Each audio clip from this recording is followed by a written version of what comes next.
वह बांसुरी प्रत्यक्ष रूप से विशाखा विशाखा विशाखा कह रही है। और वो बांसुरी यदि ललिता के कान में गई तो ललिता ललिता एक ही बांसुरी, जिसके कान में जाए, चित्रा के कान में जाए तो चित्रा चित्रा चित्रा चित्रलेखा, राधा के कान में गई तो राधा राधा। क्या महिमा है श्री कृष्णचंद्र भगवान की, जिस गोपी के कान में जाए उसका नाम।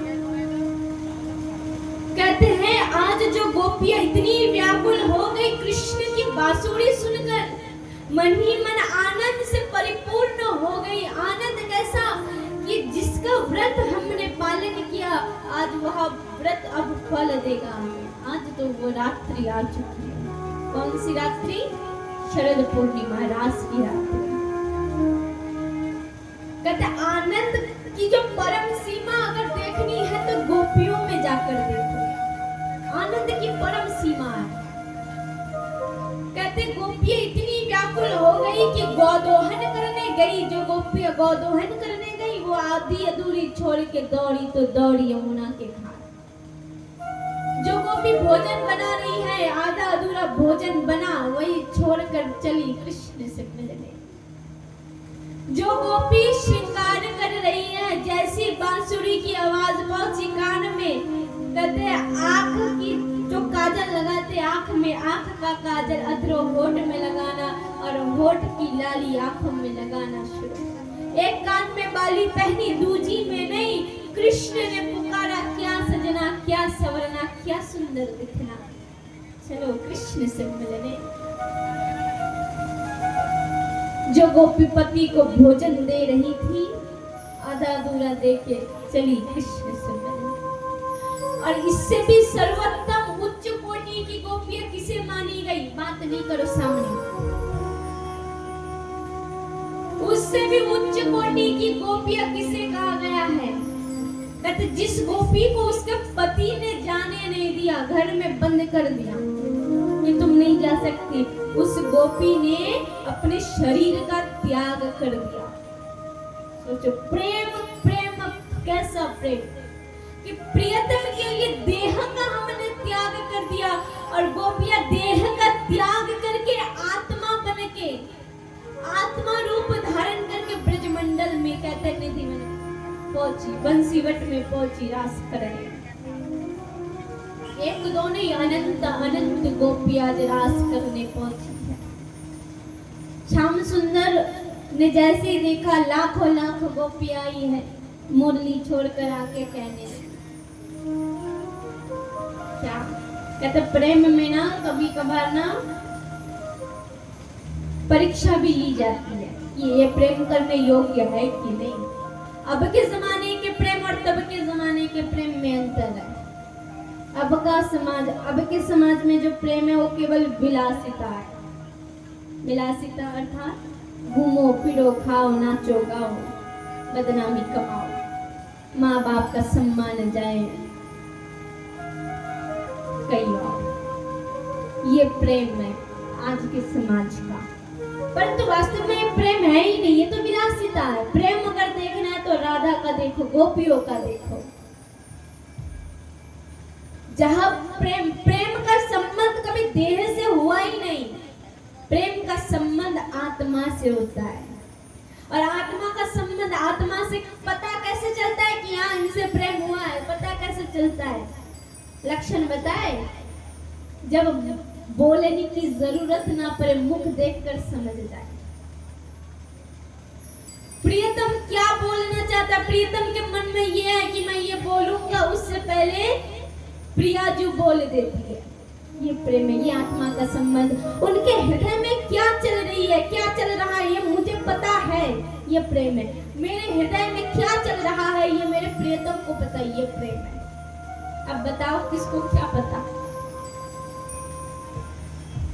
प्रेम, आत्मा का प्रेम उनसे है जो हृदय की बात समझ सके, जो मन की पीड़ा समझ सके।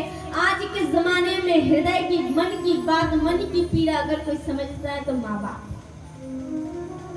और कोई नहीं समझता। एक दो दिन के लिए सब अच्छा भला प्रिय लग सकता है भैया, कुछ वक्त जाने दो, रंग सब अपना दिखाते हैं, सब अपना रंग लगाते हैं। इसलिए किसी के रंग में मत रंगो। अपने रंग को, अपने चरित्र को, अपने अस्तित्व को सुंदर बना कर रखो। तो क्या कहते, प्रेम देखना है तो गोपियों का देखो। प्रेम किया तो ऐसा किया कि पति ने जाने नहीं दिया, शरीर का त्याग कर दिया, आत्मा रूप होके बंसीवट में प्रवेश कर गई। रास तत्व सबको सुनना चाहिए, सबको। एक वर्ष के बालक से लेकर 90 वर्ष के बुजुर्ग तक। जिसने जीवन में रास को नहीं समझा, जिसने रास को जाना नहीं, उसके जीवन का कोई अर्थ ही नहीं, कोई अर्थ नहीं उसके जीवन का। तो क्या कहते हैं कि प्रेम तो गोपियों ने किया कृष्ण के संग। परंतु अब भगवान की बारी। भगवान की कैसी बारी? भगवान अब परीक्षा लेंगे। परीक्षा कैसी है गोपियों? संवाद चल रहा है कृष्ण और गोपियों का। मन से सुनो। हे गोपियों, तुम सब इतनी रात को क्यों आई हो यहाँ? गोपियां मौन, कुछ नहीं कह रही है। कुछ क्षण बाद कृष्ण कहता है, सुनो, ये लोक लाज का भय कुछ है तुम में? सम्मान चरित्र का कुछ भय है तुम में? तुम घरों की कुलवधुए हो और इतनी रात को यहाँ आई हो, क्या करने आई है? वो भी वन में। फिर कृष्ण कहते, अरे ओ, ये भी सुन लो, जब भगवान ने रास रचाया था तब भगवान की जो आयु केवल 7 वर्ष की थी। 7 वर्ष में भगवान ने रास रचाया। फिर ओ, वन देखने आई हो तो रात में क्यों आई हो? दिन में आती। फिर कहने लगे कि गोपियां कुछ नहीं कह रही है, कन्हैया ही कहते जा रहा है। फिर कहने लगा, एक बात सुनो, अभी जाओ, कल आना, वन देखो। गोपियां अब जैसे ही कहा कि अब जाओ, गोपियों ने उत्तर देना शुरू कर दिया, हे कृष्ण, कहाँ जाए? तुमने बुलाया है तब तो हम आए हैं, अब बुलाकर भेज रहे हो, कहाँ जाए बताओ? इतने युगों के बाद, हमने इतने युगों तक तपस्या की, तब जाके ये अवसर मिला हमें। युगों तक तपस्या क्यों? अर्थात इसका भाव क्या बताया गया है? ये जो जितनी गोपियां, अनंत लाख लाख गोपियां एकत्रित हुई, यही एक युग की गोपियां है। जब श्री रामचंद्र गए हुए थे वन में, रामचंद्र वन में गए थे 14 वर्ष के लिए। किन को पता है? हाथ ऊपर करो जिनको पता है कि 14 वर्ष के लिए। रामचंद्र 14 वर्ष के लिए वनवास भोगने गए थे। और उस वनवास के समय रावण ने मां जानकी का हरण कर लिया था। और जब राम जी को जब पता चला कि मां जानकी का हरण हुआ, तब रामचंद्र वन वन में डोल रहे और हे खगमृग, हे मधुकर श्रेणी, तुम देखी सीता मृग है। तुलसीदास जी कहते हैं, रामचंद्र का वियोग दर्शाते हैं। रामचंद्र अपनी प्रियतमा प्रियाजू के लिए तड़प रहे हैं और कह रहे हैं, हे खगमृग, हे जीव, क्या तुमने मेरी मृग नयनी सीता को देखा है कहीं? ऐसा भाव कहते हैं, वन में बैठे साधु संत यज्ञ कर रहे थे, उन्होंने रामचंद्र जी का ऐसा भाव देखा। तब समस्त ऋषियों ने कहा, हे रघुनंदन, हम तपस्या कर रहे हैं युगों से, हमें अब वरदान चाहिए। रामचंद्र जी ने कहा, कैसा वरदान चाहिए? तब कहने लगे, वरदान दीजिए कि हम अगले जन्म में स्त्री रूप में जन्म ले। हम अगले युग में स्त्री बनकर, पुरुष कह रहा है हम स्त्री बनकर जन्म ले। और अभी इस संसार में कुछ लोग कहते हैं कि स्त्री न की नर्क का द्वार। बताओ उन्हें कोई। युगों तक ऋषि मुनि तपस्या कर रहे हैं, अगले जन्म में मुझे स्त्री रूप में जन्म देना। क्यों? क्योंकि स्त्री के मन का भाव सबसे निर्मल होता है। स्त्री के मन जैसा भाव, स्त्री यदि किसी से प्रेम करे ना, तो ऐसा प्रेम करे ना, तो उस प्रेम के लिए अपना सब कुछ समर्पित कर दे। ऐसा प्रेम करती है स्त्रियां। तो हे रघुनंदन, आप हमें स्त्री रूप में जन्म दीजिएगा, ताकि वो स्त्री रूप में आकर आप हमें पति रूप में मिले। रामचंद्र जी ने कहा, तथास्तु, जब मैं कृष्ण बनकर आऊंगा तुम सब ब्रज की गोपियां बनना। जब राम और लक्ष्मण तो भाई विश्वामित्र मुनि के साथ मिथिला में प्रवेश किए कि जानकी से भी विवाह नहीं हुआ, तब छज्जे पे खड़ी समस्त मिथिला कुमारियां, मिथिला नगर की बेटियां कुमारियां सब राम जी को देखकर मन ही मन उनके मन का भाव कि ये हमारा पति होता।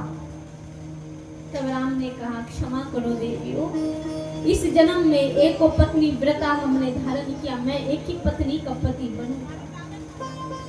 एको नारी दुखियो नास्ति। पर एक बात कहें, अगले जन्म जब मैं कृष्ण बनकर आऊंगा तब तुम मेरे ब्रज की गोपी बनना, मैं तुम सबका पति। जब समुद्र मंथन हुआ, भगवान कूर्म कच्छप रूप में जब मंदराचल पर्वत के नीचे चले गए थे, तब मत्स्य कन्याओं ने कहा, पति बन जाओ प्रभु।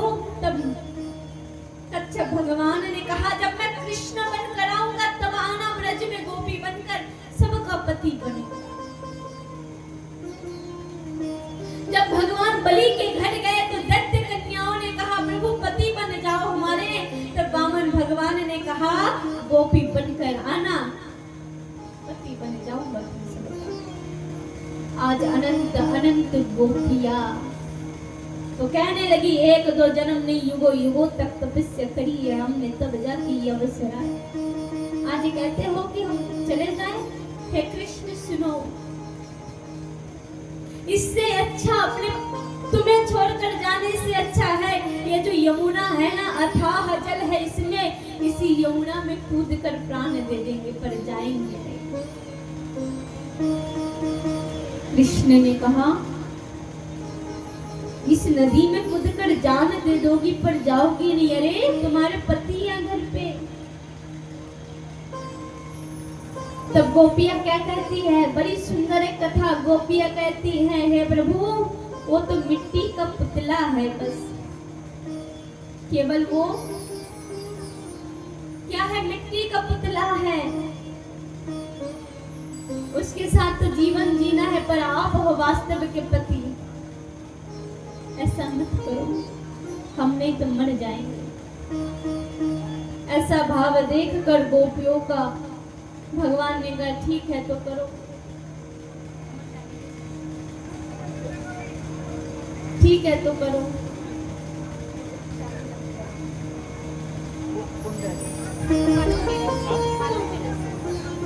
ठीक है तो करो। गोपियों के मन का ऐसा भाव, आज अनंत अनंत गोपियां भगवान ने स्वयं को अनंत अनंत भागों में बांट दिया। एक दो नहीं, अनंत अनंत भाग। कहते हैं, एक गोपी का एक कृष्ण, एक गोपी का एक कृष्ण। बड़ा सुंदर भव्य रास हो रहा है।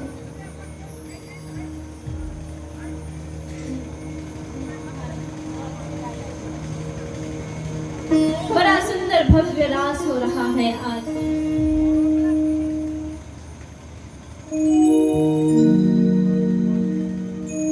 कान्हा रे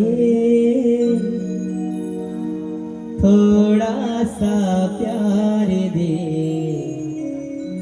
चरणों में बैठा के तार दे।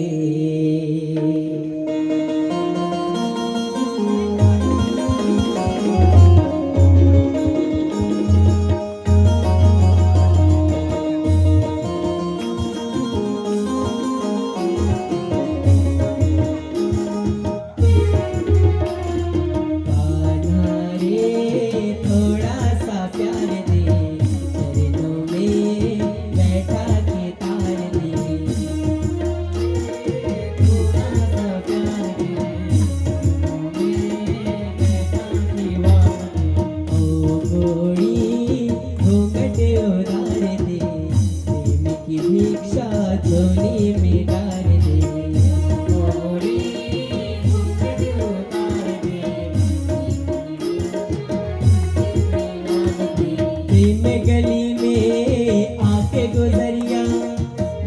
गई